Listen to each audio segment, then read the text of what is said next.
Well, hello guys. This is Katie with Vintage and Vinyl, and we are back with another fantastic Tales from the Triptych for you. I am joined by the rest of the Triptych tonight, Nate and Patrick. So a big welcome to you guys.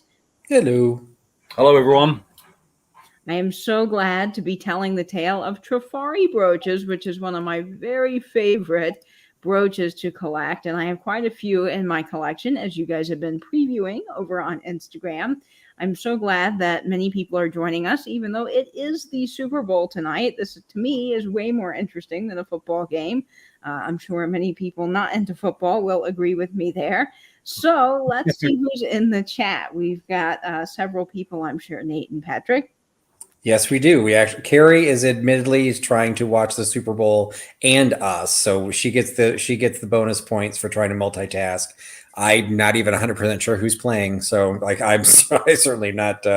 I'm much more interested in what you have to say. But we got Shelly's joining us, Angela's joining us, Tim coming in, wondering what kind of football we're even playing down here. So from TFAN's here. Who else we got? Nate. We've got Amy B is here. Hello, Amy. Daniel's here from Techie Is Me. Val from Val M. Debbie from Chicago is also here. Hello, Debbie. Go team. Go local team. Well, I am sure that my local team is not playing. So, so at least I do know that. Yeah, I don't think ours is either, but I can't even tell you who's in the Super Bowl. Clearly, football is not my favorite thing in the world to watch, but we're going to learn about some cool vintage tonight. And Trifari just has such an interesting history, and I'm really excited to share that with you. And hopefully this inspires all of you to either start collecting brooches or to continue to bring back the brooch. If you've been following me on Instagram, you will have seen the hashtag #TheBroochGang, and I started that with Angela Marksberry in hopes to bring back the brooch. And so we're inviting all of you to post your pictures on Instagram of your brooches or of yourself in the brooch, wearing the brooch. And Patrick has been posting some excellent photos recently with his hat pin. So he's bringing back the hat pin. And Huck, my 20-pound plaster bobblehead dog, is in on the action. He got a new post today on Instagram. He has his own hat pin now. Oh, that is just fantastic. I can't wait to go check that out after the triptych. That's going to be so much fun. So again, make sure you guys are following all of us here on the triptych team, Soul, Nate, Trusty, HUCKSTER, Mercantile, and myself, Vintage and Vinyl, because we do post some really neat things. All right, so we are going to go ahead and jump into the triptych, and I'm very excited to share Trifari with you. Trifari is one of the best costume jewelry makers and has such a rich history dating back to 1910. Trifari was founded by Gustavo Trifari and his uncle, and Gustavo was from a long line of goldsmiths in Naples, Italy. The company was originally named Trifari and Trifari and renamed to just Trifari after his uncle left. In 1917, sales manager Leo Krussman joined Trifari, and in 1925, another salesman, Carl Fischl, joined. The company was renamed KTF in 1925. Trifari has always been a big name in jewelry thanks to their high-quality standards, innovative designs, and techniques.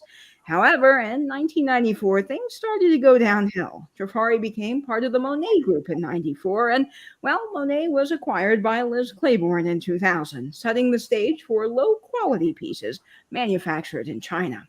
So as you can see here, Trifari has such a rich history. They have had many different markings over the years, which we will go through shortly. But I want to talk a little bit about some of the designers for Trifari, because there were some great designs that Trifari made and some really fabulous brooches. Now, the driving force behind Trifari's popularity was lead designer Alfred Philippe.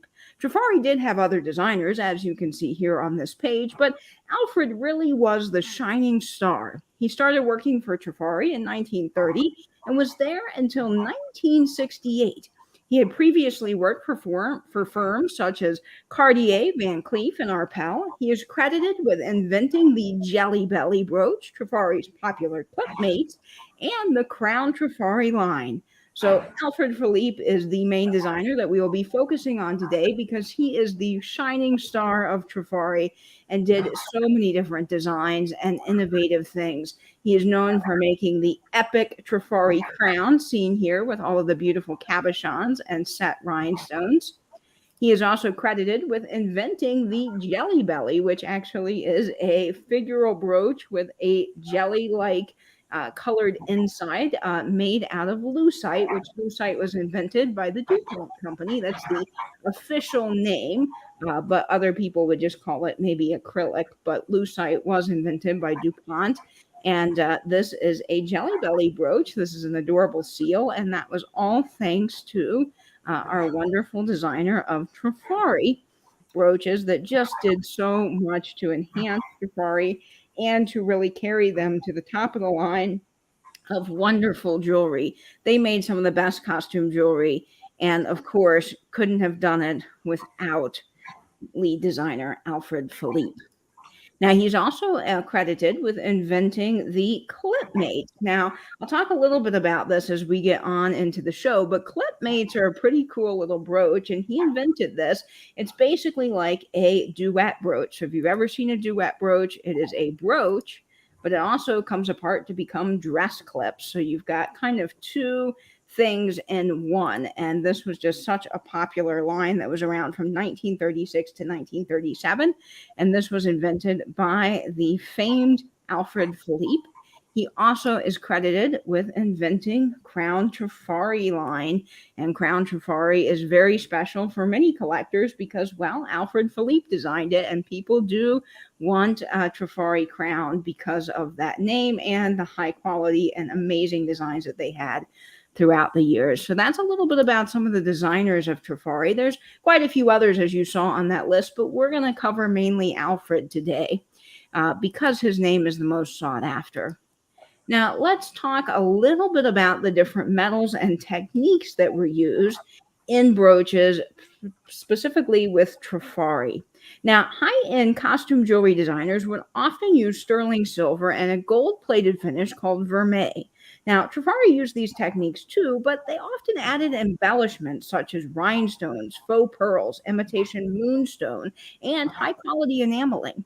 Now, what's interesting is during the war, pot metal was rationed. So Trifari made a lot of sterling silver jewelry, like the piece you're seeing here, which caused the jewelry prices at the time to skyrocket. But after the war, they wanted to continue to use the pot metal with a gold finish, but their customers really loved the silver, and they had become so used to it. So they got very clever, awesome marketing scheme, and they invented a new material called trophanium. And it was the same pre-war metal, but it had a non-tarnishing rhodium finish, and people loved it. So here's a really cool ad. It's a little hard to see with this other duck ad on the side that has nothing to do with Trifari. But if you look closely down at the bottom, you can see that it actually advertises their new trophanium line of jewelry. It says right here on the bottom, which I think is so cool. And then what an amazing, ingenious marketing thing for Trifari to do to get back to the techniques that they were using before they were using the sterling silver. So that's a little bit about the metals. Trifari has done so many different types of brooches, and we will get into that in just a second. Now, let's talk a little bit about marks and dates. Now, this is what the triptych primarily is going to showcase tonight, is different brooches through the era of 1920 through about 1980. I'm not focusing as much on the 80s brooches because most collectors that really love Trifari find that their best pieces were made in the 1920s through the 1960s. Of course, that is when Philippe was designing a lot of the brooches, and they just made some of their best designs in that time period and had the best quality items. Now, Trifari was sold in all kinds of high-end stores. You could buy Trifari pieces. They were advertised in magazines. They really made quite the name for themselves. Now, there's different markings, and as I covered a little bit in the history, KTF is the earliest mark. It is 1925 through 1930. That is going to be named after the three people that ended up in Trifari. 1917 for the first person in KTF, which is Crustman, and then 1925 for official, and then of course Trifari being the T, and Katie, that's KTF mark. Yes. did the names that you just mentioned, the K and the F, were they, or even the Trifari, were they involved in jewelry prior to this, or did they go off and do their own thing, or are their names only associated with Trifari? As far as I know, they were only associated with Trifari. Carl Fischel and Leo Crustman, they both were in the sales side of things. So they came over as sales managers. So they really had nothing to do with designing the jewelry. They were just coming on as sort of owners of the company and doing some of the higher end, higher up work than the actual nitty gritty of the designs. Now, There's Trifari, nothing just about being a salesman. Just putting that out there. that's true. But good to know. So their names don't they don't. Sometimes the names kind of pop in and out of other companies. So they were from the sales side, not the designs. Okay, I was just curious. Exactly. Hey, Now, Katie, Trifari, do you have any of these brooches marked KTF in your collection?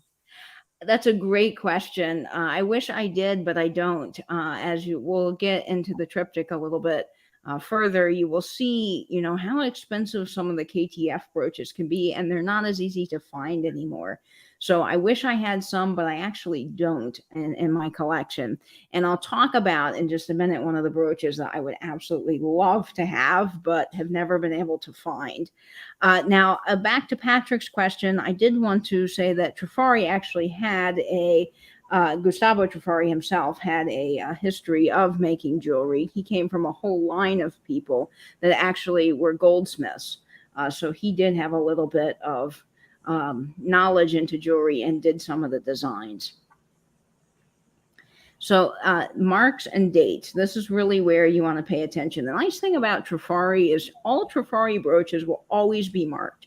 There is not a single brooch, as far as I know, that has never not been marked Trifari, because Trifari actually advertised that if it is not marked Trifari, it's not ours. So they were really clear about making sure their pieces were marked, and they wanted to make sure that people knew that they were buying a really nice, high quality piece. Now, the marks did change through the years a little bit here, as you can see. And I will just say that I have already taken the screenshot of this page, as everyone should do, and tucked it away to the notes of your phone, because this is gold right here, knowing exactly what you're picking up when you're looking at it in the wild. And you do, and I have come across these in the wild.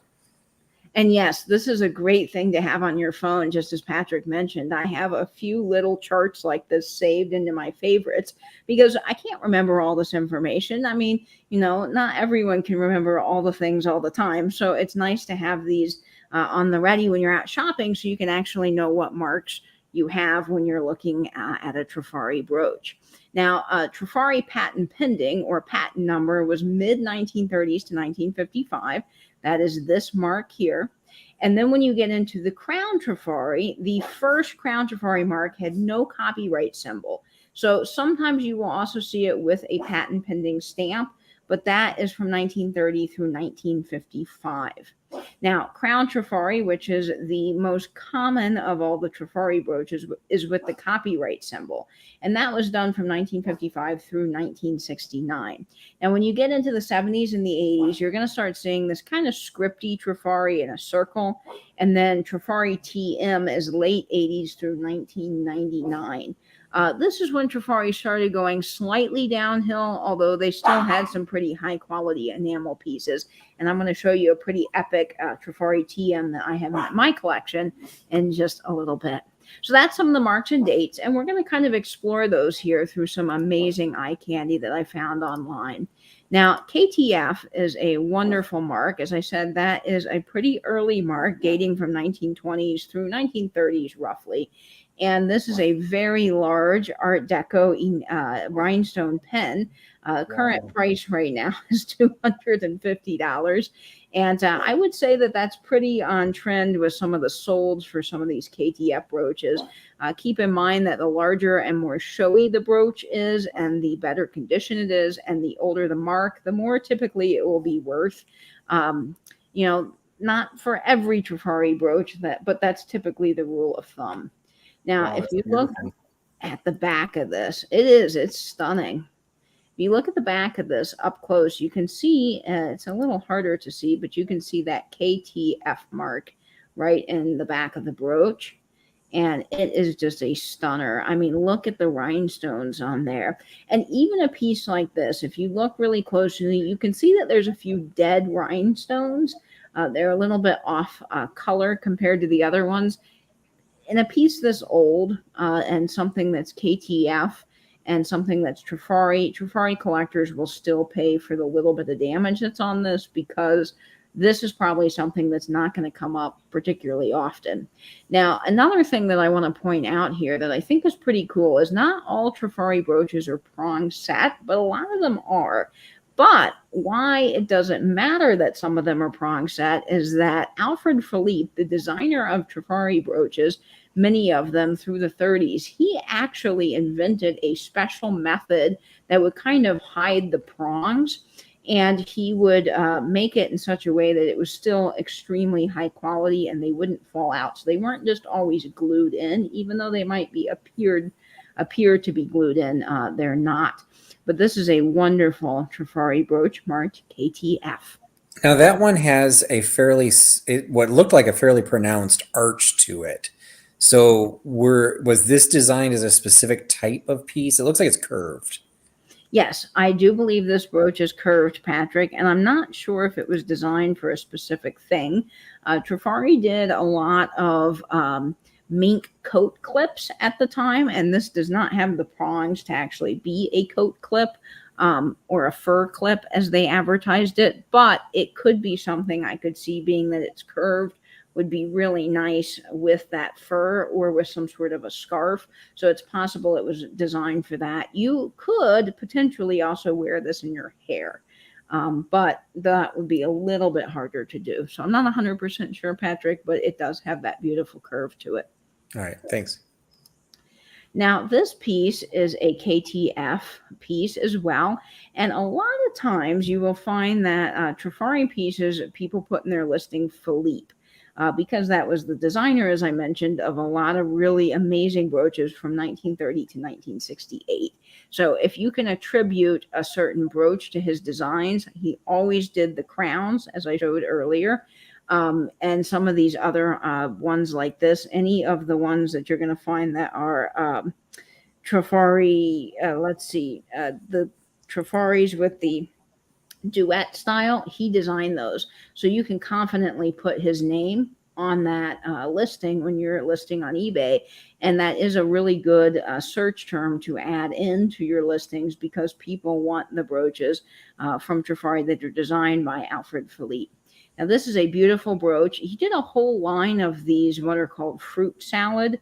I don't know why it's necessarily called that, but if you do, look it up. There are fruit salad brooches with all of these beautiful colors, and you can just see how stunning this is. Now, this piece actually appears to be a duet or a clipmate brooch. That was the official name, but it's not.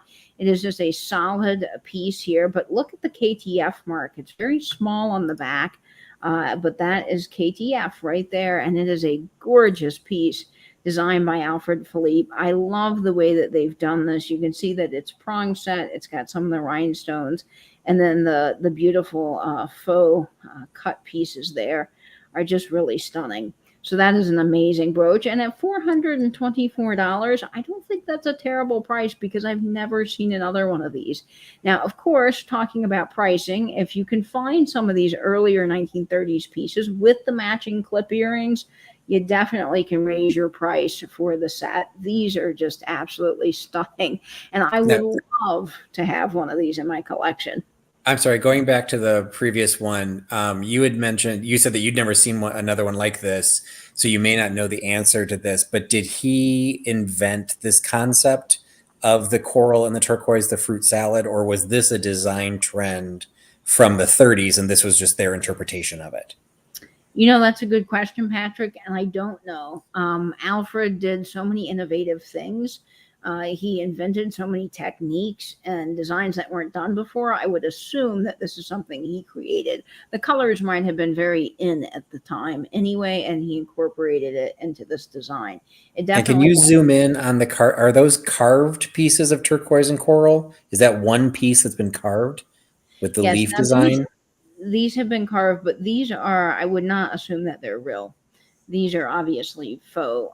Anything Trifari did, nothing was actual real pearls or real embellishments, but they did use a lot of high quality different pieces like lucite and other different harder plastics to make some of So their. those could have been molded then instead of Yeah. carved. Okay. I would assume the detail. Yeah, these could have been molded, but I would assume with the detail that maybe the leaves were carved. I'm not 100% sure. That is a very good question, Patrick. Now, this brooch here is another beautiful brooch. It is a very unusual shape. And what I love about it is it's got the marquee shaped stone in the middle, which you guys know I love. And then on the side, you've got the baguettes and then the rounds. It is a really unusual kind of eye-shaped brooch. And I wanted to show it because it is a whopping almost 2.5 inches long. So Wow. this is huge in the world of brooches. You know, it's not some tiny little 1/4 inch thing. And it is marked KTF on the back. And That this seems is, quite a reasonable price, 125 I was US going to say dollars. the same thing. It yes, looks like some stones are missing from it when you yeah, did the zoom in. that is the only issue here, is that I do believe there Well, are that's a pretty big stones issue. missing. But that's what I was going to ask is how does that affect value? How, I would think anything missing a stone would lose value. Is it 10% or 50%? What is it? Like kind of what would the impact be to something like this since it's so rare? I think that a few stones, and it appears to be like all of the big stones are there. It's those little stones in between that seem to be missing. So I would say that this is totally a reasonable price, even with the missing stones and a few dead rhinestones, because that is something that you could get repaired. And it's something, again, that you're not going to see. So now, as far as the amount that I would take off for damage like this, it's kind of hard to say because the KTF mark, generally rule of thumb, you see a lot of these brooches selling consistently between $100 to $800. So I Wow. think that this is a very fair price, given that, again, never seen this piece and couldn't find solds on it. So I'm not, I think that a lot of these are just not as prevalent as some of the Crown Trifaris with the copyrights that you're going to see, or the mid-century modern ones. So, I mean, I would still say that this is a very fair price. So, Katie, do you have any notion at all, you might not, of the amount of each of these styles of brooches that were actually produced? That is a very good question. I was trying to do some research on that prior to the triptych, and it seems like, obviously I mentioned the KTF. I don't believe that they made as many of them since they were only around from around 1920 to 1930s, roughly. So it was kind of a shorter lived period, as the Crown Trifari with the copyright, which was made from 1955 to 1969. And then just the plain Crown Trifaris were 1937 to 1955. You'll find much more of those. And in fact, when I show some of the Crown Trifaris with the copyright, you will find that a lot of those mid-century modern starbursts or brutalists, they made a ton of those. And sometimes they make them in gold tone and sometimes in silver tone. So you will find those much more than you find some of these older KTF pieces. Right. I wish I knew how many of each piece they actually did design. Now, this one I wanted to show because it really isn't a brooch. This would have been a dress clip. And this does have the KTF mark, which is why I wanted to showcase it. Just know that these are out there. They did make a whole line of dress clips outside of just the clip mates. So a lot of times you'll find those with clip mates, but this is a specific dress clip. I believe they also did shoe clips at one time, which are different. They have a different back. You can see with the way that this back is done right here that this is in fact a dress clip. It doesn't have the little things that hold into the shoe, but it is a beautiful piece. And I just think it's stunning. At $250, again, early KTF mark, you can't beat it. And as far as I can tell, I only see one stone missing here. There is some damage to the other stones. They're not as vibrant. I think there are a few dead rhinestones, but that blue really does stand out. The cushion cut stones here in the middle, and then you've got the baguettes and the rounds. It's just a lovely 1930s piece. Again, this one is designed by Alfred Philippe, and it's a gorgeous, gorgeous brooch. So I think that this is something stunning as well. So just know that these are out there and they do hold value as well. Now, this piece is another molded glass piece, and a lot of the stones that Trifari used, they made high quality pieces. So a lot of the stones are going to be glass, not plastic, except for when you get into some of those colored faux pieces like I showed earlier. This is a dress clip, and I wanted to show this one primarily so you could get a really nice up close look at that KTF mark, because it is little, and a lot of times, as we find with online photographs, people don't always take the best photos, and well, it's kind of hard to see. So this clip, even though it's not really a brooch, shows up really, really beautifully here. So that's the mark you want to look for your older Trifari pieces. Now, this piece has a lot of dead rhinestones, in my opinion, and I have never seen this piece before. I think it's extremely well made, but I don't think it's $929. However, like I said, the KTF mark definitely is older, and it's one that can carry some value. Now, this piece is absolutely stunning, and this is a large dress clip. It's marked also here as a brooch. That is a good search term when you are making listings. If you ever do find one of these, you want to mark it obviously as a dress clip because that's what it is. But if you add brooch to the end of it, people might also be searching for KTF brooches and come across your listing, and people that collect Trifari might collect other pieces of Trifari jewelry as well and be interested in the piece you have for sale. Wow. Now, this piece is a whopper at $3,500. But it is one of the best conditioned dress clips that I have seen. And this piece has sold consistently for over 1,000, if not more. I have seen listings of it selling. So I do believe that this piece is worth every bit of that $3,500. But man, that is just a showstopper. And again, this KTF mark is around 1920 through the 1930s. So you want to be on the lookout for KTF. Now, we'll talk a little bit about patent pending, and Trifari did different marks, and this is another mark that they did. Now, the patent pending was made from 1930 through 1955, and it's kind of confusing with Trifari because they had some overlap in their marks. Now, this piece is absolutely gorgeous, and one of the things that Trifari is known for is their cabochons. And they did quite a few of them in the Trifari crowns, which I will show in just a minute. You saw it a little bit earlier with Alfred Philippe's designs. And this is a beautiful bird, absolutely stunning. And this piece is a gorgeous glass bird brooch. It is just stunning, amazing size. And, you know, it's hard to say with some of these pieces here what the value would be. But you can see that plain Trifari mark and then the patent pending. So that is really great that Trifari actually marked their brooches in such a way that you can actually date them, because that's very helpful for collectors. So that is a stunning, stunning piece. Absolutely great movement, and love the cabochon. Now, this is another piece of Trifari, and this one is made by Alfred Philippe. Now, this is vermeil. And it's got the aquamarine rhinestones in it. Now, vermeil was a technique that they used pre-war, and then they got back to a little bit after the war. But they did invent, as I said, that trifanium material, which was new. So it was like a rhodium finish. So this is their earlier pieces made with that particular technique. And you can see here that it says that it is patent pending Trifari.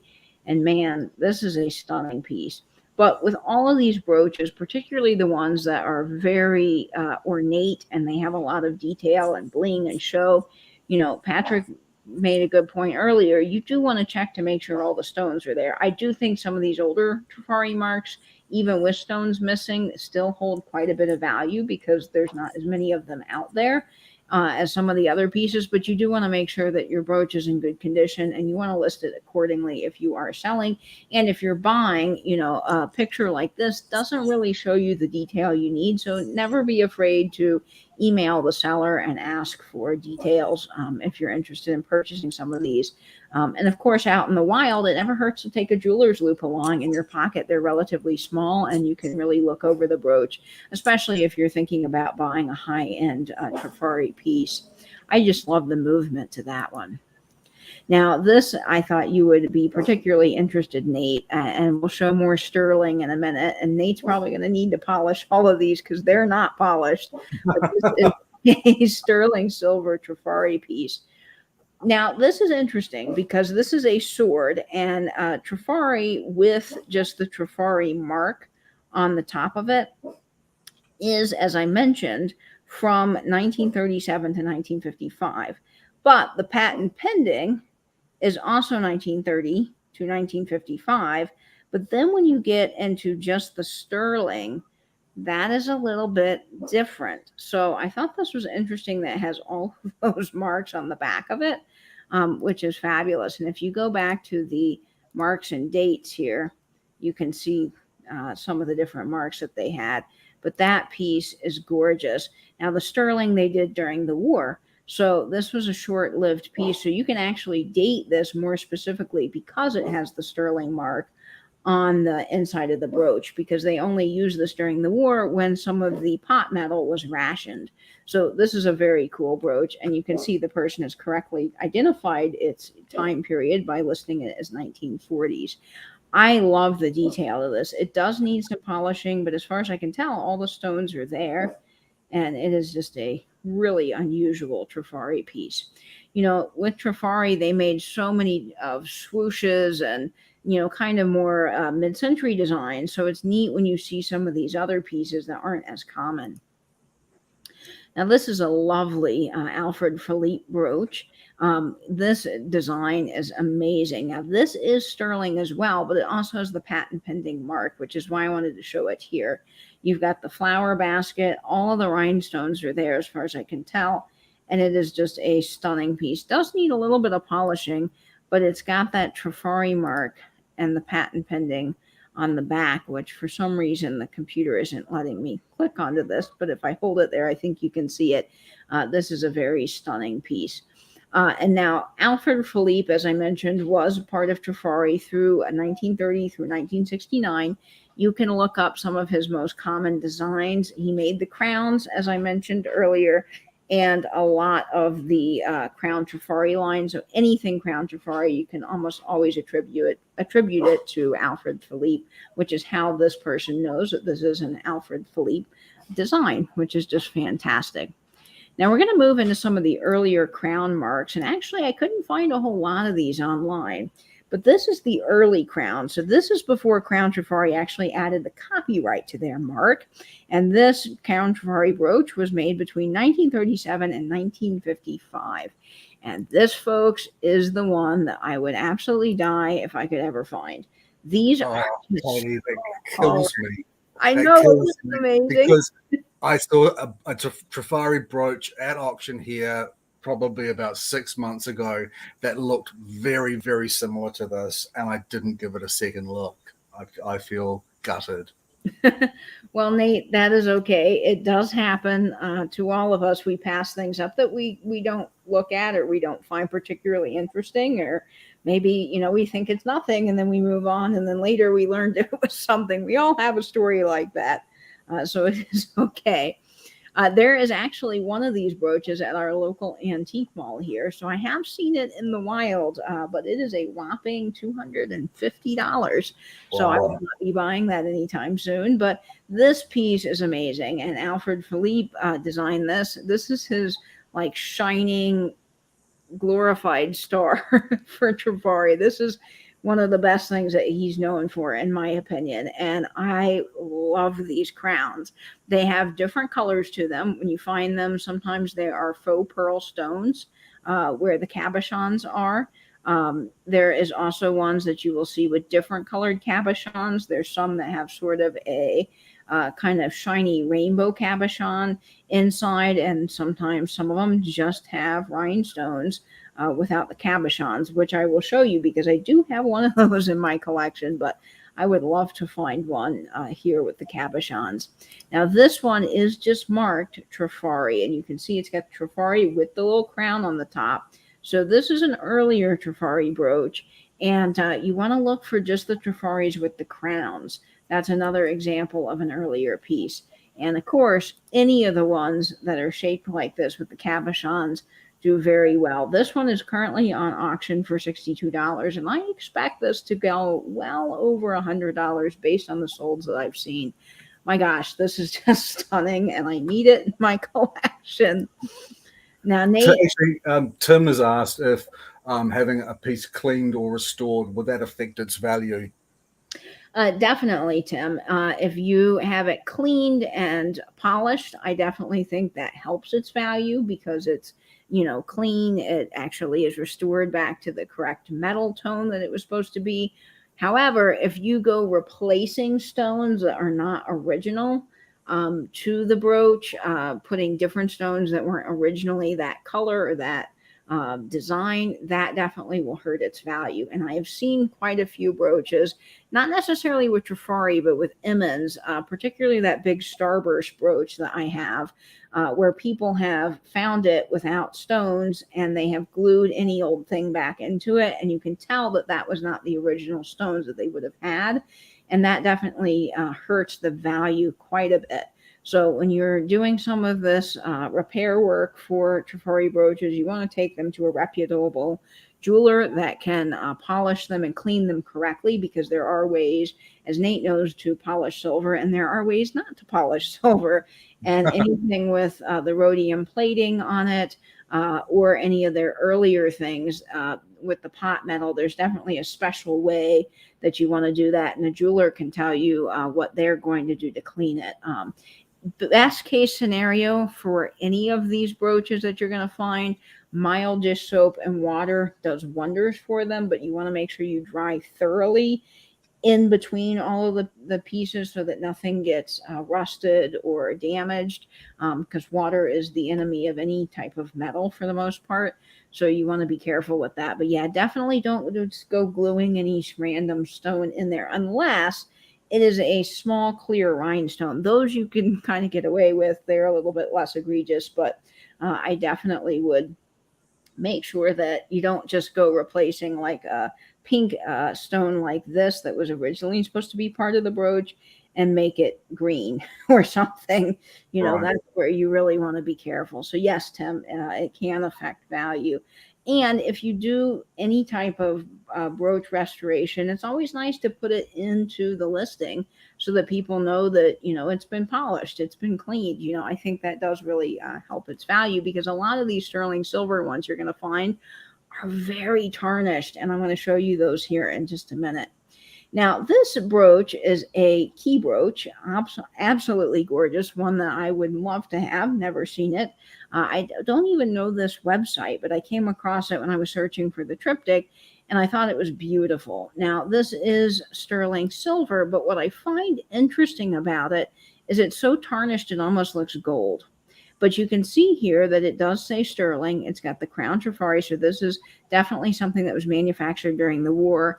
And I have never seen another one. I've looked high and low for this brooch, and it is just like the crown. I would love to have that in my collection. And I love the mini cabochons here that they've got at the top and the 2 points here in the key. And then, of course, they've got those baguettes that are just gorgeous. Really lovely, stunning piece. Absolutely amazing. And I don't know what this brooch sold for. I couldn't find any comps on it, but I would expect this to sell for several $100s probably. This one's a very unique piece. And of course, you've got value to just the sterling as well, folks. So keep that in mind. I know Nate can probably talk a little bit about values of sterling, but that holds value just in and of itself, as well as the fact that it is Crown Trifari, and a lot of these are designed by Philippe. Now, this is a 1945 Crown Trifari brooch. Now, they've specifically dated this, which I found kind of interesting that they were able to date to exactly 1945. I'm not sure how they did that because, you know, with the sterling mark and the crown on the top of the T, that just seems to be sort of a broader range. But, you know, they're in the right era for this for sure.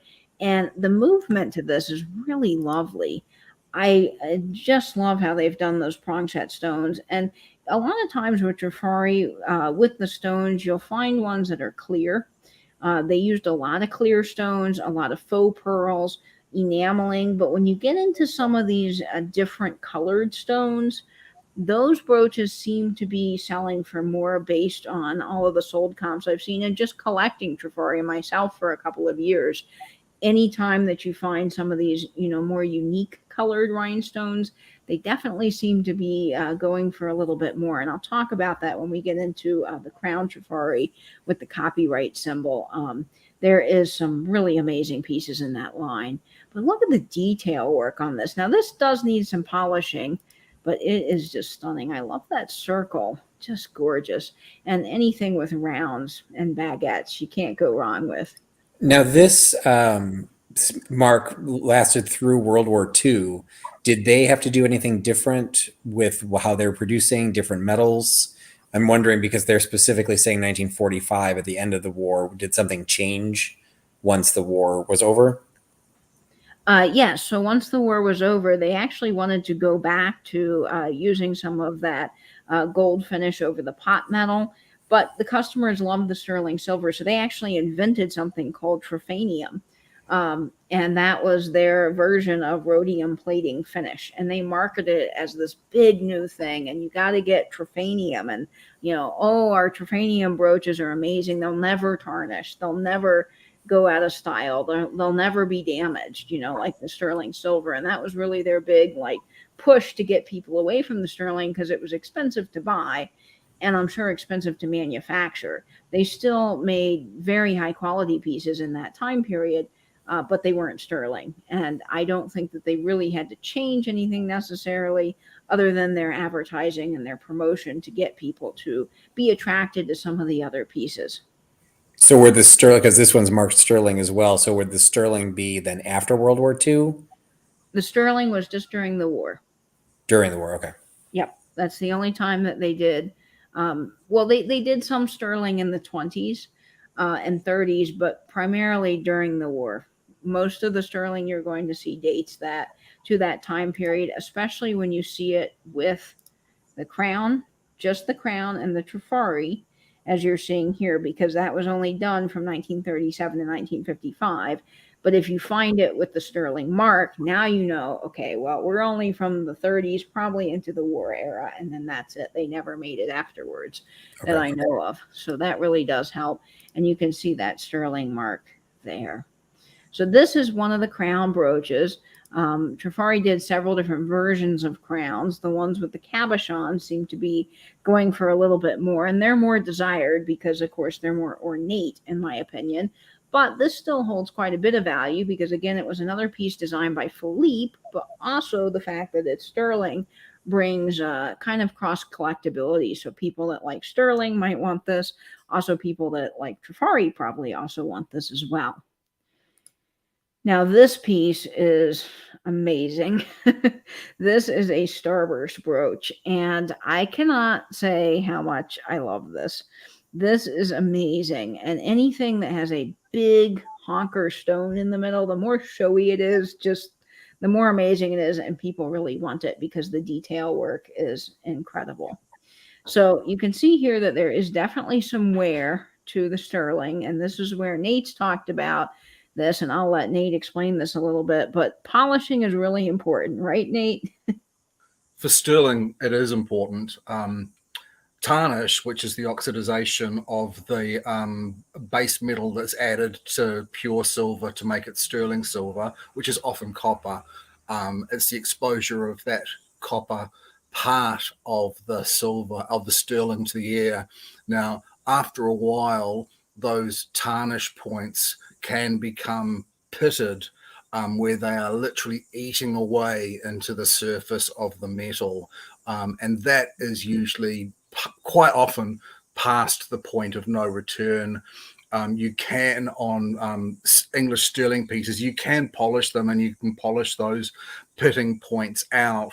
But as you do that, any engraving that's on the piece, the hallmarks themselves become more and more rubbed, and collectors want bright, clear, legible hallmarks.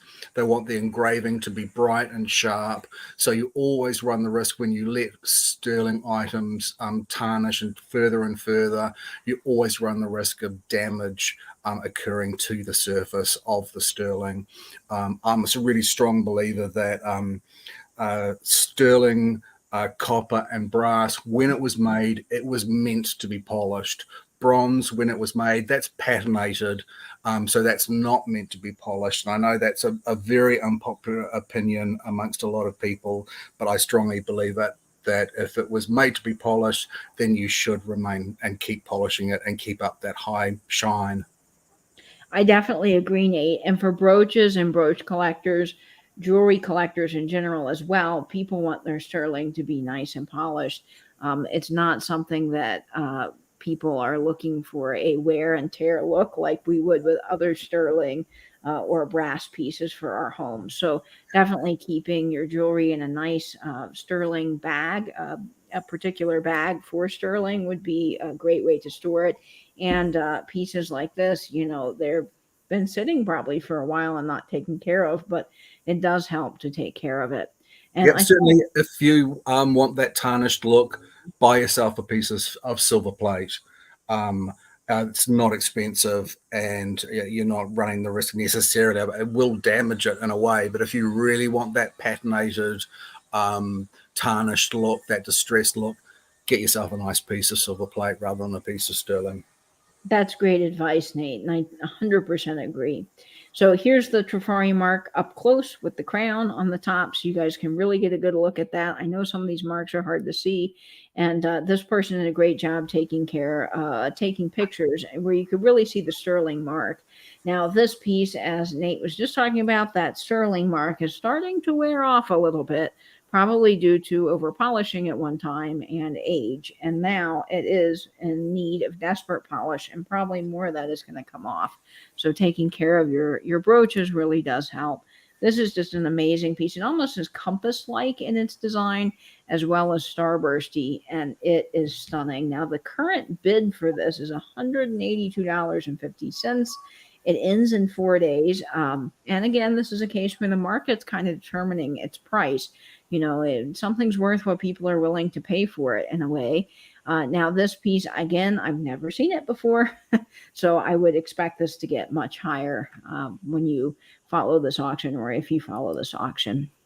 Now, this is another piece that is pretty amazing. Alfred Philippe did the crowns. He was known for that. And this is one of those rhinestone key brooch pens. So this is a key, and it's got the crown on the top. Now, this is all sterling with the little rhinestones that are clear. They're all there, but this is in desperate need of a polish. It is very, very dirty. It has oxidized, but it is just a stunning brooch. This piece is something I've never seen before, and I think at $140, it would be a great investment.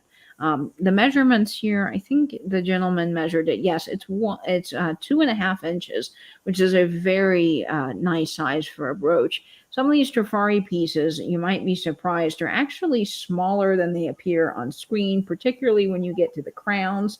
As I showcased earlier, the crowns sometimes are only about 1 inch wide, so they're not as large. But this is a very nice size piece. Would love to have this in my collection as well. Now, Alfred Philippe did a lot of the Jelly Belly thing, so that's another design that you can almost always attribute to him. This is a sterling silver frog. He's got the Jelly Belly center, which is made out of a lucite, which, as I mentioned, was the brand name invented by the DuPont company. The lucite name is sort of like the industry trade name. This is just gorgeous, and it is a stunning frog. A lot of the figural brooches I find, particularly with Trifari, are becoming a little harder to find. I'm not saying that they're rare by any means, but again, never seen this piece before, and I've been collecting Trifari jewelry for quite a while now.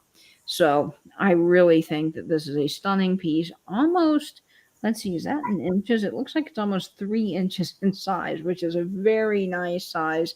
Again, the Jelly Bellies in sterling, Trifari, $950. Can't say that I particularly know the market value on this exact brooch because I've never seen another one like it. But I would say that given that it's Trifari, it's the Jelly Belly, Alfred Philippe, I would totally say that's a fair price for that. That is just an amazing frog. And look at the cabochons on his eyes. I mean, gorgeous, absolutely gorgeous. Can't beat that little frog. Now this is another piece that's quite interesting because this was manufactured during the time that Trifari was doing only, for the most part, sterling. Because of the war, there was a ration, as I mentioned, on pot metal. But this is interesting because they are using that vermeil technique with actual silver, sterling silver. So there is the vermeil, as you can see, and then there's some of the silver here and some of these other pieces along this side. And I found this to be really interesting. I can't imagine that they did many of these, given that there was a ration during that time. But you can see the sterling silver. It is marked sterling silver. And then you can see that vermeil, which is an overlay of gold. Now, this is not a brooch. This is a wonderful Crown Trifari piece that is actually what I mentioned earlier, a fur clip. So this has the little tines in it. Let me get a better picture of that here. There you go. Has a little tines, and this was advertised as a fur clip. So it's not technically a brooch. However, you could wear it as a brooch, but it would poke some serious holes in your shirt. But this was used as a fur clip, and it would have gone, you'd wrap the fur around you, and then you would have put that to hold the fur piece that's wrapped around your arms together. So it could have been used also maybe on like a mink stole or something like that as well. But this is a beautiful piece. I'm not spending too much time on the clips, since that isn't something that's a brooch, but I think it's gorgeous. And man, at $489, again, think that's a very good price given that it is vermeil and sterling. And it's got those beautiful sapphire stones, which is something you want to look out for. So fantastic. Now, this piece here is another Alfred Philippe sterling moonstone brooch. And one of the things that Trifari was known for is they created faux moonstone. So they did a lot of really interesting pieces with that faux moonstone cabochon. And I think this bird is just lovely. I love the intricacy of the detail work here on the metal. And then you've got some really interesting sapphire colored faux rhinestones there with just this beautiful detail. So you can't beat that. Wonderful price for an early sterling piece. Now, the last piece I want to show is another fur pen. And I just wanted to show this simply because it is solid sterling, and they did do a few solid sterling pieces. I couldn't find another example of a brooch. Currently, I have seen them before where they're just without any of the cabochons, faux pearls. It's just solid sterling. So this is something that they made in brooches and as a fur pen, and this is the pen there. But it is absolutely stunning. It is a gorgeous piece. And Nate, I had to put this one in for you. I love that. It's like an acanthus scroll. Yes, and it definitely needs to be polished. So It does. whoever has this listing, reach out to Nate and he'll polish it for you. Shame. Can you show the bottom of the back of that again? So where the clip, the fact that this was the fur clip, is it actually going into something, or is it just the prongs? It's just the prongs. It's just the prongs. Okay. Yeah, I couldn't tell that from the other one. So, okay. I didn't realize that. Yeah. Some of the pictures, this one's a little bit better, but some of the pictures are a little bit tough when you find things online. So it does help to look through multiple listings. And so that actually then would make it more, because the double prong I thought was what would indicate it, but it's double prong without a receiver or whatever to close the clips. Yes. Uh-huh. Okay. Fantastic. So yeah, this would not have had a safety clasp like some of the brooches. Now we're going to get into some Crown Trifari pieces, and this is kind of really where I want to hang out because this is what you're going to see when you're out shopping for 99% of the Trifari brooches you're going to find. These are the most common brooches, but that doesn't mean that they're any less valuable. These were in the era of Alfred Philippe. I've said his name a million times tonight throughout the triptych, so you guys are probably already, 50 shots in. But I love this designed piece. I love all of the starburst ones. The 1950s brooches to me are just absolutely fantastic. And these are Crown Trifari. Now, these were made with the copyright on the back. So you can see the Crown Trifari mark, but then it has a little copyright symbol. So this is going to date this from 1955 to 1969. Now, these pieces here, there are different versions of these. This is the Starburst brooch, and they made some without the faux stone in the middle. They've also made some that are just plain with different colors on the inside. So this one has the little interesting kind of different starburst design around the outside where you can see the little starburst pieces are purposely bent. This is not damage to the brooch. This is how it was manufactured. There are more of these out there like this. It was a design that he did.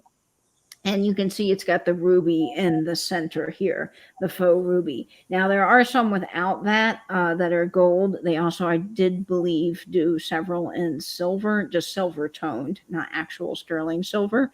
And those might be a little bit less valuable. The ones with these that you really want to look out for are the ones that have the faux ruby stones, the faux blue stones, the green ones. I'll show you some amber ones. Those are a little bit more common. Katie? Yes. Sorry, Heather from Antique Agenda came up with a question. And I know we've talked about this on other triptychs, but in this era with this specific design, would this fall under that category of brutalist design? Or is this something specific that Trifari was designing? I would consider this brutalist. I certainly would, Antique Agenda. All of the brutalist designs of the late 50s and 60s had a lot of that kind of starburst effect. But I would consider this more of a starburst, more atomic design than I would brutalist. But yeah, I would call it brutalist too. That could be another key term that you put in. Because it does have some of the lines of the brutalist designs. You can have brutalist wall art, you can have brutalist architecture, and you can also have brutalist brooches. There are brutalist designs, and I'll show you some of those coming up. But yeah, I would consider this also brutalist. Personally, if I were labeling it, though, I would say more mid-century modern atomic starburst, which also does fall into drifting into a little bit of that brutalist design, if that makes any sense at all. Now, Trifari did some wonderful work with enamels. They were well known for their high quality enamels. And this is a Trifari kite. All of these are marked with the Crown Trifari mark on the back. And you want to look out for some of these enameled pieces because they're quite lovely. This one is nice because it's got movement. I don't know if you can see that. Yes. To the kite down here. So see, this is a ring and this piece actually sways back and forth. So some of those pieces with dangles and movements are slightly more unusual than the everyday brooch that you find. So I think that this is quite a great price for this lovely enameled piece. And it doesn't seem like there's any wear to that enamel. And it has the Crown Trifari mark with the copyright on the back. Now, this is another example of the sunburst brooch. Now, they did several versions of these. So this one has the starburst effect. This one has the starburst effect, but with a ribbon looping through it. I have this one, but I do not have it with the center stone. When you find this one without the center stone, it's a little bit less valuable than the one with the center stone. It's just two different designs, but of course people like their showy brooches. And when you find something with the blue center stone, it's definitely more unusual. You typically will find these with an amber stone in the middle. Those are your most common ones. And then the ones that don't even have the stone at all, I'll show that in just a minute. So look for these unusual colored ones.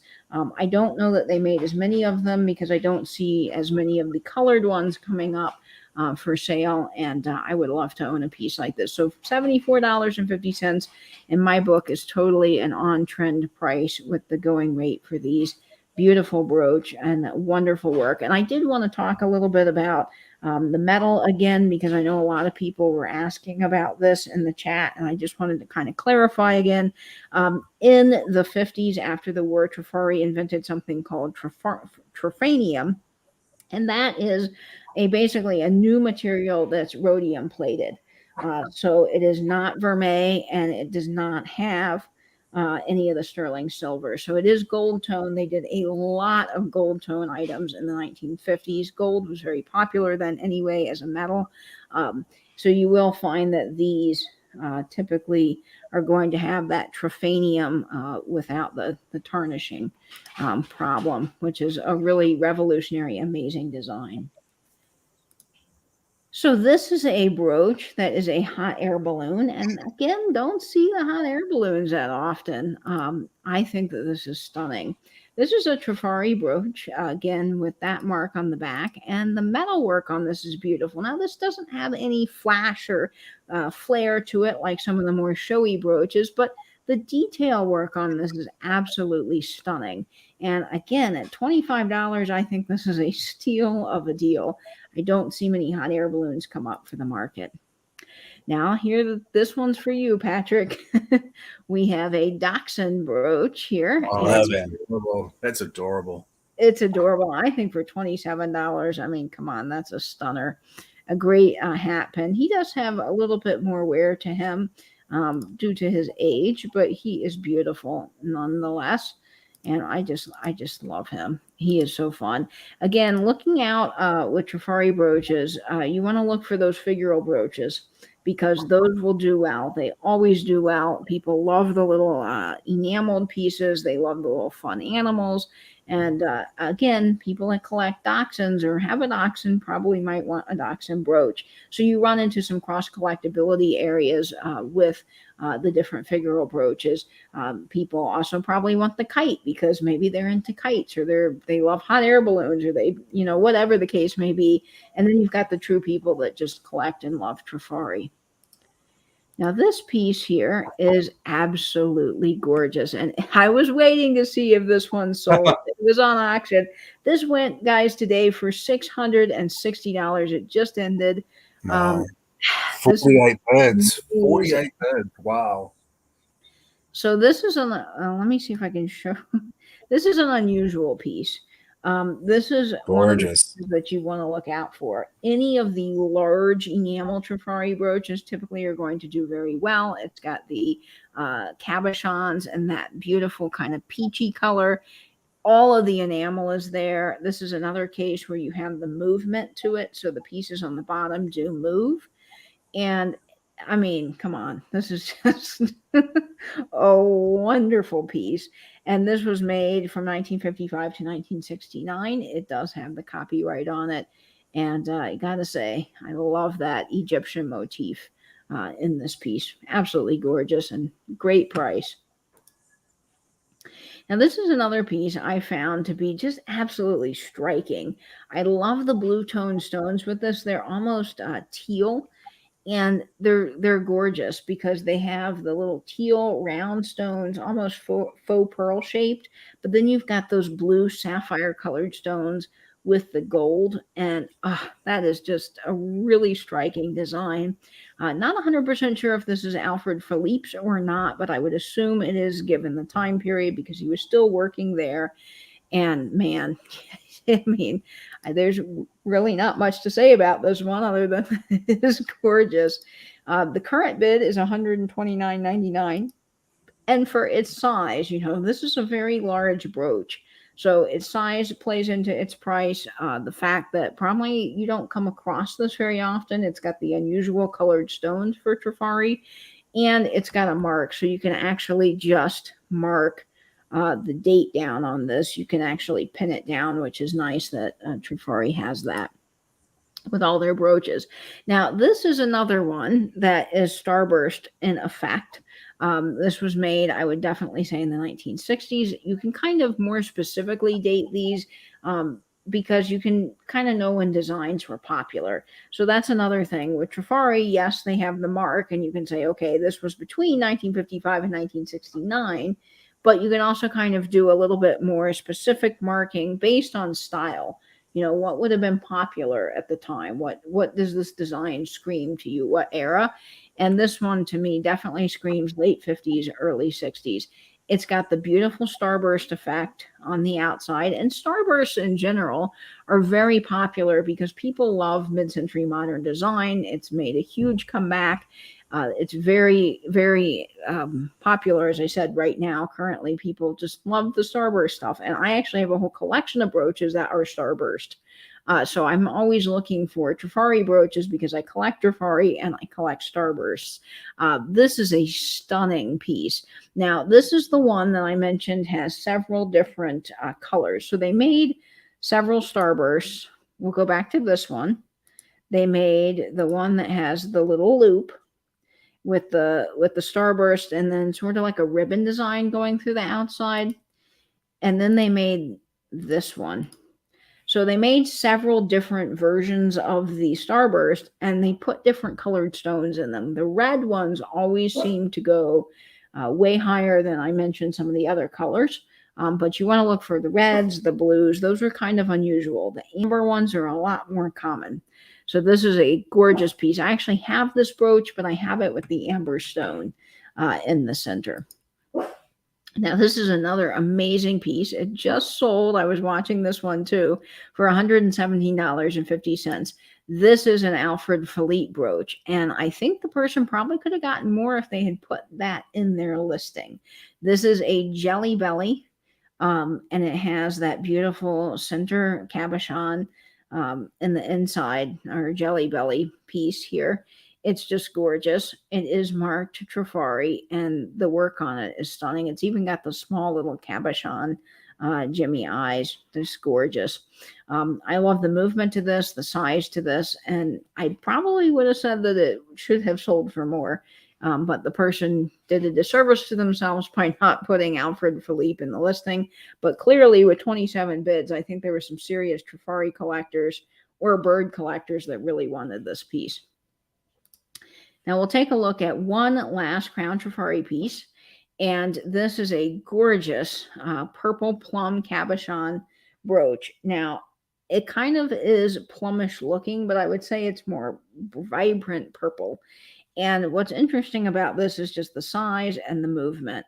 It is 2 inches long, and you can just see it's something, you know, you've seen a bunch of the Crown Trifari ones, and this one just has something that the other ones don't have. And to have that many cabochons in them, very unique. Now, this one I'm just noticing, actually, I do believe this one's misidentified. And I probably went along with what the listing said and then put it, I put it in the wrong tab, folks.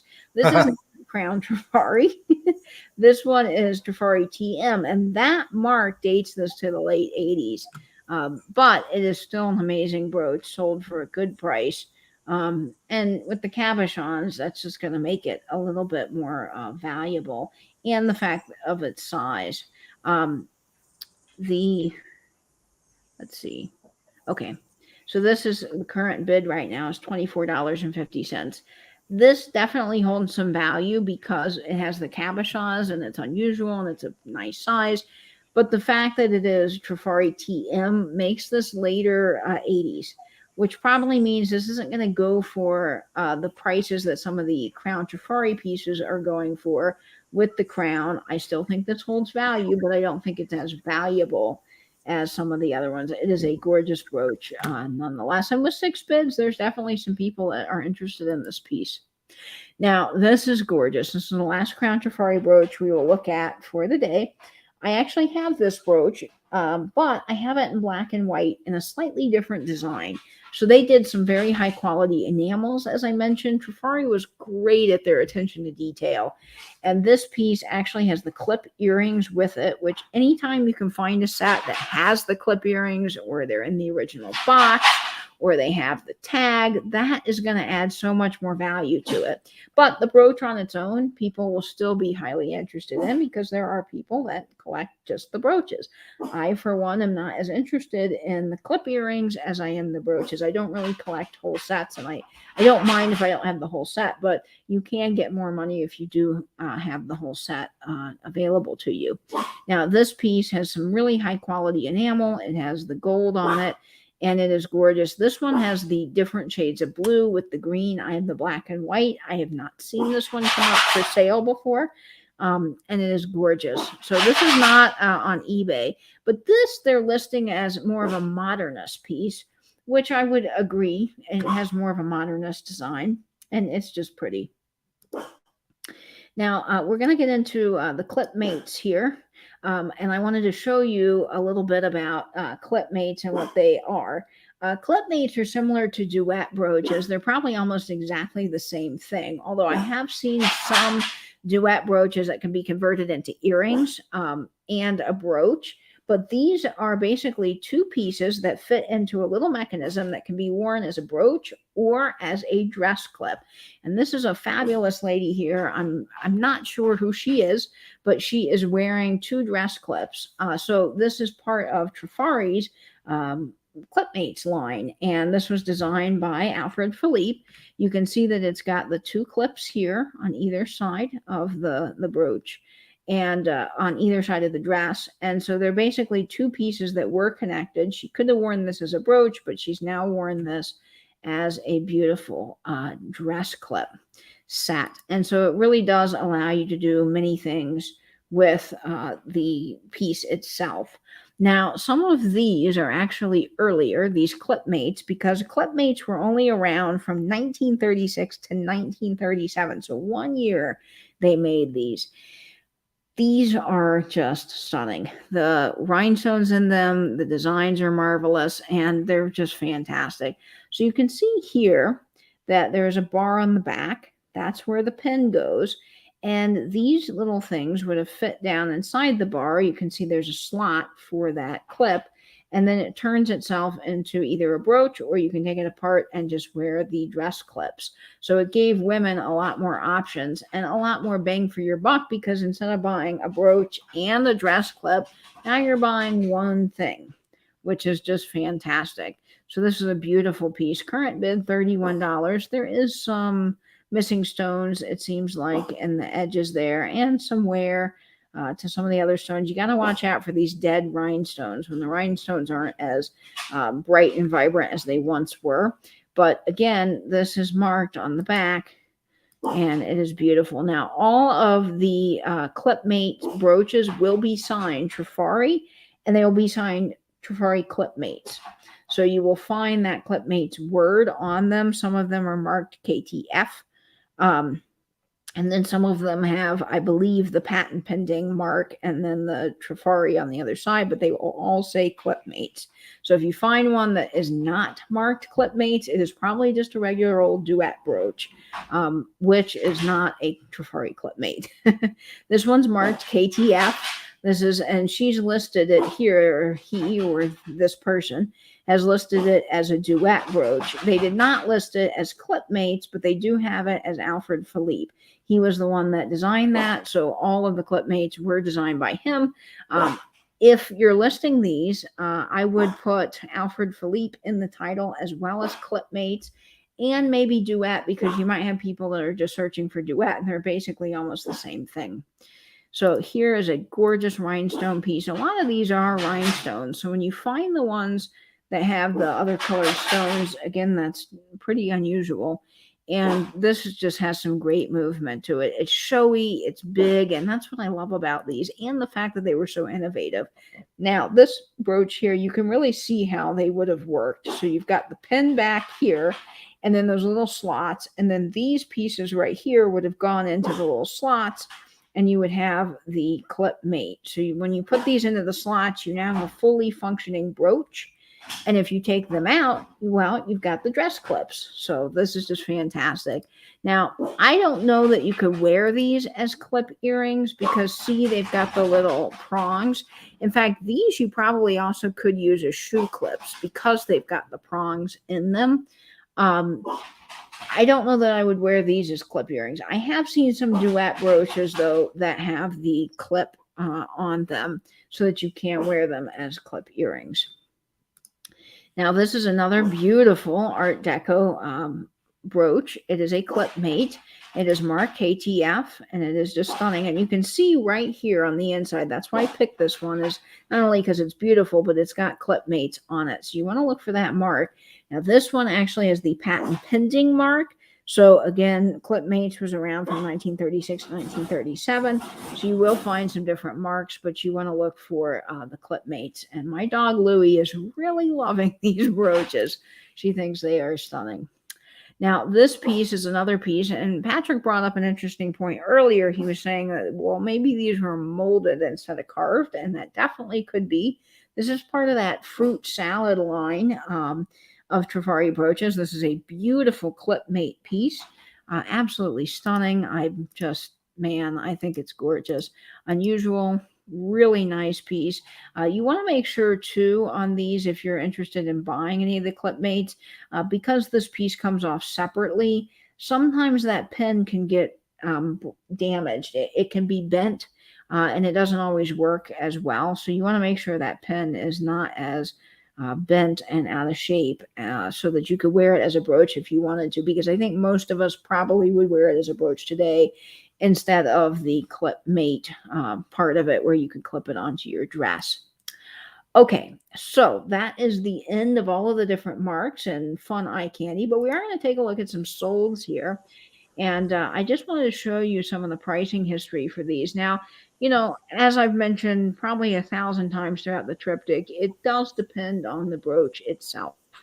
You know, you got to look at the marks. You got to look at what kind of stones it has, the condition of it. I mean, all of those things play into the pricing of a Trifari brooch. There are some that you will find are more common, so they're not going for as much. And there are some like this piece with the cabochons that are highly sought after and definitely make quite a bit more than your average Trifari piece.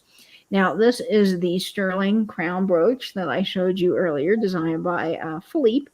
And this sold of August 31st, 2021 for $210.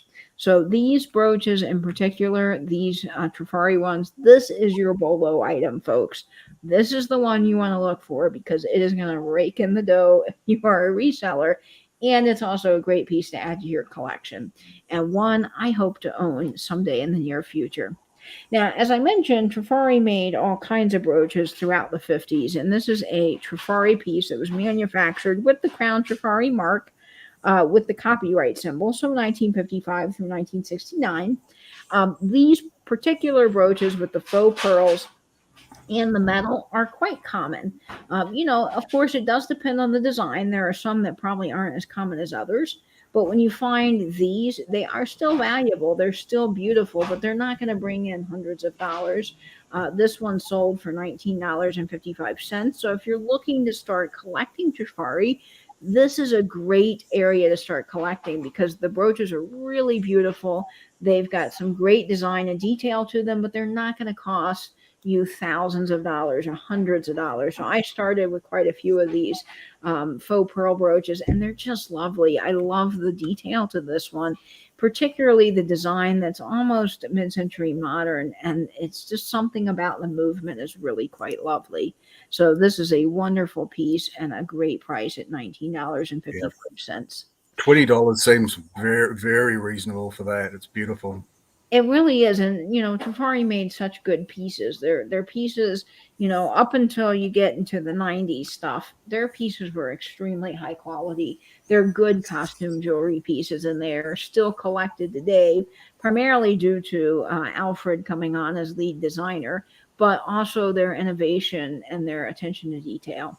Now, they're Now, big. one of the questions, I'm sorry, one of the questions that came in from the chat is from Tim Tiafane. And just kind of from a relatively speaking, how do the prices of Trifari or the different marks of Trifari compare to other more, maybe not more common, but other famous makers? He lists Miriam Haskell or Weiss. Yeah, so that's a great question. Trifari, definitely their earlier stuff is going to be up there with Weiss. Weiss is always going to be very high. Trifari is not, if you're placing Trifari in like a kind of a brooch, a high end to low end guide, they're not going to be like your average BSK brooch. Certainly not. They're not going to be your Coro. But they're going to be closer to the end of Weiss or Austrian crystal brooches or Miriam Haskell or Emmons. They're that good of a quality piece. Particularly some of their earlier sterling pieces, they're going to be right up there with a Weiss. But you're kind of talking too about different designs. They all had their own special designs, and Weiss definitely was known for their big, beautiful rhinestone brooches, and Trifari did do those, but Trifari was more known for their enameling and their cabochons and some of their other pieces. So definitely high quality, Tim. They would definitely be up there with some of those, but they're definitely not low end like BSK, although nothing against BSK, but BSK was more marketed to the everyday women, to the everyday woman or person. Trifari was mass marketed and it was available in a lot of department stores, but it was definitely something that was more high end. And you think during the war, they made sterling brooches due to the shortage of metal, but also sterling's not cheap. So you were marketing to a higher clientele. Now, this piece is your Maltese cross. And the Maltese crosses, the bigger they are, the more they always sell for, particularly the ones that have a great detail to them. This has a lot of colored stones. It's very showy. It has the beautiful sapphire colors to them with, I believe, green in there. It's a little hard to tell from this photo. It's still in its box, and you can see it has its tag here. So anytime you can find Trifari with its tag and its box, you are definitely going to add some significant value to the piece. And something of this size, this quality, and the different colored stones are going to make this definitely a good sold price of $150. This sold for March 23rd in 2024 at that price. Now, a couple of other pieces that you really want to be on the lookout for is any of the Crown Trifari playing card brooches. Now, this Crown Trifari piece is actually made in the late 80s. It has the TM mark on it, but the enameling is extremely high quality, and it has a center stone that is that wonderful, unusual ruby color for Trifari. Now, this piece here, you can see the mark on the back, I hope. That's going to be a little hard to see, but it does say Trifari TM, which I didn't cover a ton of their brooches because you don't find tons of them out in the wild as much as you do some of the Crown Trifari with the copyright mark. But this is a very nice size pen. It is 3 inches. I actually have this in my collection. I'm lucky to own this pen. And these sell consistently for around $80 to $100. So this is another be on the lookout. They did make several versions of these. The one featuring the king, to me, has the best detail on it. There is one with the Queen of Hearts. The detailing is not as good, in my opinion, and it seems to sell for a little bit less. Still unusual. They don't come up for sale very often, and this is a gorgeous piece. Now, that one actually listed it as Trifari TL.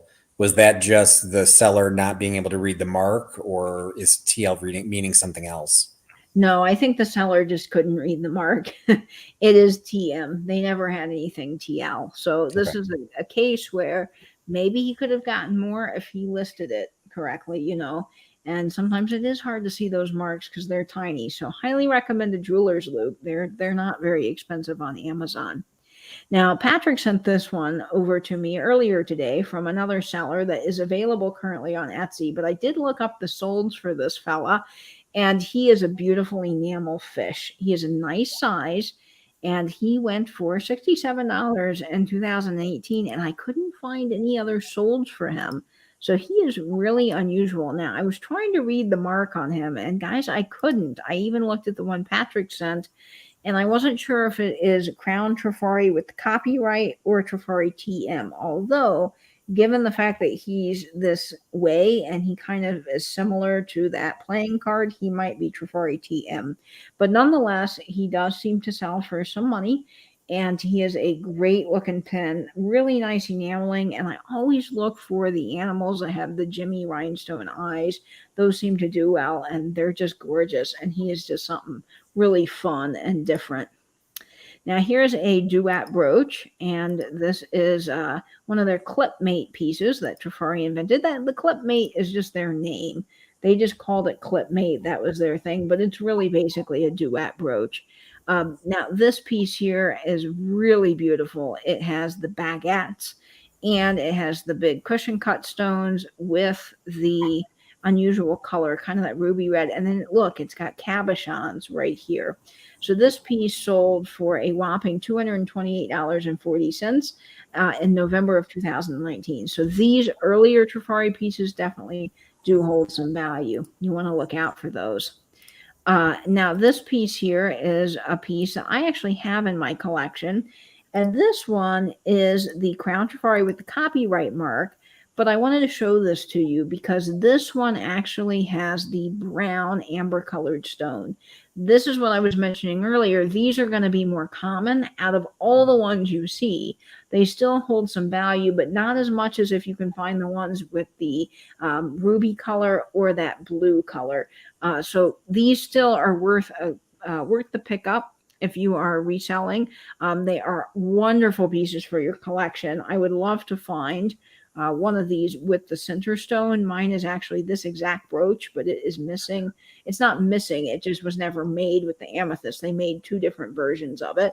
And this one sold for $47. So not as high as some of those other ones are going to go in this style with the different color stones. This is another great example of some of the faux pearls that Trifari was known for. They did quite a lot of these in the 50s. They were very popular. They sometimes added little rhinestones in between here. And it's just a beautiful piece. A lot of great detail to it. Now, these are more common. Out of all the Trifari pieces I see, of course, there's different versions and styles of these with the grapes, with the leaves, but they have a million of these. They are out there. Of course, you know, you can look up your specific style to find out what the going price is, but most of these sell for around $25 to $30 in this particular design, unless it is unusual. It's still a great pickup for a sale or, you know, for your collection. I think they're beautiful, but they're not going to sell for the high dollar stuff that some of the earlier pieces are, because these were manufactured 1955 to 1969. They are gorgeous. And if you're looking to start a Trifari collection, highly recommend you start here because you can find these for a really nice price. Oh, and here we are. Let's see what just happened here. Let me get back to this. I don't know what my computer is doing. It just suddenly went haywire. Okay, we are back on, folks. Sorry about that. We were still here. We didn't lose you. Okay, Yep. fantastic. Now, the vintage Crown Trifari letters are something that are really fun. These are not particularly large in size. I actually do have one of these in my collection. This is 1 inch. So you do want to pay attention to the size. Size does affect value. Of course, the bigger, the showier it is, the more it typically goes for. Unless it is a Crown Trifari crown with cabochons. Those kind of are unusual, and they're a little bit on the smaller side, so they do get the pass with the size thing. But people tend to like those showy brooches because they show up really nicely. Now, this piece is a Trifari letter. They made a whole bunch of these, a whole series of these in the 50s. I actually have a K for Katie. These don't sell for tons of money, but they are beautiful, and it's kind of fun if you can find your own initial. And everybody needs a monogrammed or initialed brooch in their collection, in my opinion. So this one is really, really fantastic. And it sold for a nice price of $24.99 in 2013. These do consistently sell. The problem with these is it's kind of hard on an online market to find your letter. especially if you have a unique name that starts with a less common letter of the alphabet. You may not find your letter often, but these are great pieces to be on the lookout for and kind of fun. Now, one of the last solds I want to share with you is this beautiful Trifari Starburst. They made a lot of Trifari Starburst, but out of all the Trifari brooches I see, this one seems to be the most common. They made this also in a silver toned metal. It is definitely more on the brutalist side of things in its design, but I would still consider this, Starburst, mid-century modern, brutalist, all those terms for the late 50s, 60s that we like to use. And it is just a really nice piece. I don't have this in my collection, but these are a dime a dozen, and I would love to pick one up to add to my Starburst brooches because I think it's just beautiful, and it is quite the stunner. It is marked with that Trifari with the crown and the copyright. So I will go back to this page so that you guys can take a screenshot of this. This is something that will really help you when dating Trifari brooches, when looking up Trifari brooches. Knowing these different marks can really affect value and can just help you as a collector and a reseller in general. I come from a collector side of things. I love Trifari brooches, but some of you in the chat I know are resellers, so I hope that this helps you as well. Now, the last thing that I want to share with you today for the triptych is just a couple of reference books that will help you when you get into the wonderful world of costume jewelry, which is very diverse and broad and has a lot of rich history and neat pieces to be discovered. There is not a particular book that I know of on Trifari itself, but this book, The Best of Costume Jewelry, is a Schiffer book. Anything Schiffer does, I've really had good luck with. They tend to make some really high quality collector's books. And I've heard great things about this particular costume jewelry book, and I do believe they have a section of Trifari brooches. Another great place to start is 100 Years of Collectible Jewelry by Lillian Baker. I am hoping to pick this book up. This is on Thrift Books currently for $5.89. That's where I buy a lot of my books, and it's great to have in your collection if you're starting costume jewelry, and I do believe that they have a section of Trifari as well. So those are some great references for you. Of course, one of the best references, and I'll show it one more time, is the dates. Just having this on your phone is amazing. If you take one thing away from today's triptych, I definitely think a screenshot of this would be it. It definitely helps you date Trifari. Now, I will go back to my Instagram page here, and I'll just show you some of the pieces that I have in my collection. I have some beautiful Trifari pieces, and we'll start with this page here. I won't go through all of them in great detail because we've had so many wonderful pieces of eye candy tonight. But this piece here is absolutely stunning. So the comedy masks are actually marked Trifari TM. They're from the 1980s. And I have a Trifari crown. And another picture here I'll show you. But this Starburst one is from the 1955 to 1969 mark. In fact, the rest of them are all marked. I've got my K here. I got an adorable little fish.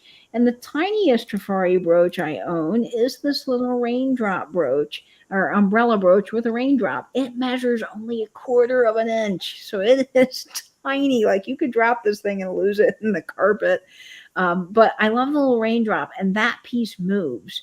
So this is a example of a brooch that maybe it's not large in size, but it's so unique and it has movement to it that it would probably do a little bit better than your average smaller pieces. So that is just a fun little piece. And I do find a lot of these Trifari brooches as well that look like a ivy vine. They're just pretty. They have a lot of movement to them, and they're very, very lovely. Now, this next piece is kind of my favorite enamel set of brooches. The playing card itself is actually marked with that TM mark, so it's from the 80s. But look at the detail on that. Nice size, 3 inches, beautiful enameling, and that center stone. Ooh, that's probably my favorite brooch ever in any of my brooch collections. And then the panda, he is just so fun. He is heavy. This brooch weighs a ton. He is enamel, and he is dated TM as well. So he is a really nicely made piece for the 80s and just beautiful. This line brooch here I showed earlier in a different color and a slightly different design, but it's what I call the Trifari swoosh. That's not its official name, but that's just what I've called it because it does look like a swoosh. This one actually has the 1955 to 1969 mark, and it is beautiful. Love the black and white enameling on that. Really stunning. And then the last... Hey, before you go on, your playing card, I think when you showed that earlier, you said it was from the playing card range. Yes. The other example you showed was also a king of clubs, I think. Are there other kings that are of the other suits, or are the other examples the queen and the knave? That's an interesting question, Nate. These don't come up for sale very often, and if they do, they tend to go for quite a bit of money. There is a Queen of Hearts. I have not seen any others besides the Queen of Hearts and the King of Clubs. I don't know if they did more. I'm assuming they did. They actually did do just a simple gold brooch that has all of the suits on it, but no enameling. So I don't know. That's a very good question. I just couldn't find any more examples of them online. Now, this is the last set of Trifari brooches I have, and these are the simple, they're not simple really in design, but they're gold toned, so they don't have any of the fancy cabochons or the faux pearls or the rhinestones, but they're just beautiful. And some of these are a really nice size. In fact, I'm wearing my Maltese cross today. This is what I have deemed the Chrysler brooch because, yes, it does look like the Chrysler logo or hood ornament on a Chrysler car, but it is a starburst brooch. And this one I wanted to show you before we conclude the triptych because it does not have that center stone. But it is an unusual size because it is like 4 inches. The thing is huge and it's really gorgeous. Now, this triangular brooch here is what I would consider very brutalist in design. Very mid-century modern, very brutalist, and it is beautiful. All of these are dated 1955 through 1969. You also have what I call the sunburst brooch. So this one's unusual because, yes, it has the ribbon like we saw earlier, but it doesn't have the stone in the middle. It actually just has a little sunburst going out from the inside. And yes, there is a difference between a sunburst and a starburst. And if you love mid-century modern starburst and sunburst, you'll know exactly what I'm talking about. Sunbursts have more of the round sun looking in the middle with the rays going from the outside, and starbursts are more star-like with, again, the things going on from the outside. You've got the Maltese cross here, and then just a beautiful design there. So I love these, and I think they're gorgeous. So that is my collection of Trifari brooches. And I did just really quick. I just did a deep dive into Worth Point, which covers 10 years worth of history. And there is only references of that style. There's only references to the King of Clubs and the Queen of Hearts. There's one listed as a King of Spades, but when you look at the picture, it's actually clubs.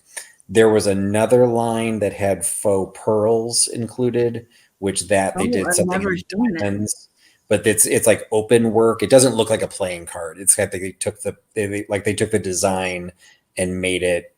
I don't even know. It's a different look. So that seems to have a couple different versions, but for the one that you're showing, I just show history of just those two, King of Clubs and Queen of Hearts. Thank you, Patrick. Yes, that's all I could find, but I'm interested in seeing that other one you found because I did not find that one. So definitely a lot of fun things to research, folks, and continue on the tale on your own. I would love to hear from you over on my Instagram page, vintage_and_vinyl. If you have any Trifari brooches, you want to post some pictures of those, use the hashtag Tales from the Triptych, and also use the hashtag The Brooch Gang and help us bring back the brooch.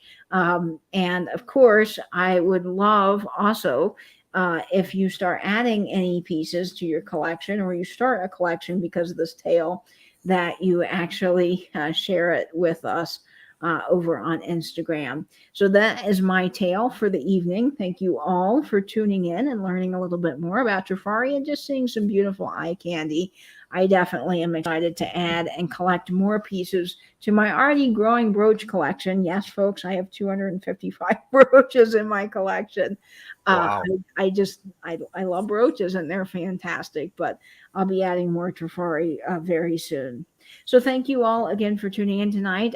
Just a couple of quick announcements here. We got some fun things coming up for you this week, so I want to make sure that you guys don't miss a single minute of it. So hit that bell notification and make sure that you are subscribed to myself and to Patrick, Trusty Huckster Mercantile, and to Soulmate. All of their channels will be linked down below in the description box, and I'm sure some of our expert moderators have been putting them in throughout the evening. Also, this Monday, I'm a part of something very special, and I'm looking forward to that. I will be on Catherine Young's channel, Catherine Young Creative. She is hosting a For the Love of Vintage collaboration where everyone is posting an item that is meaningful to them in a YouTube short video, and we are having a live watch party. So you want to make sure you come on over on Valentine's Day, this Monday, to the live watch party at 10 p.m. Eastern on Catherine Young's channel. I'll link that down below, and I hope that you guys will tune in for the watch party and see some cool vintage there. And we'll be continuing the triptych, as always, next week at 8 p.m. Eastern Standard Time. Nate will be hosting the triptych, and we will make a very special announcement about what that topic is going to be coming up on Instagram. So, again, make sure you follow us because you don't want to miss anything. And Patrick has some great things on his channel this week. And so, Patrick, why don't you tell our viewers about that? Well, if I can get my video recorded tonight, I'll be part of Catherine Young's challenge for Love of Vintage for tomorrow. So hopefully I'll be participating in that. And then on Wednesday, for those who already follow Katie, you know that Katie and I also, in addition to this triptych, we also do duo dives. And I will be hosting the duo dive on Wednesday. That's on my channel, Trusty Huckster Mercantile, at 9:30 Eastern.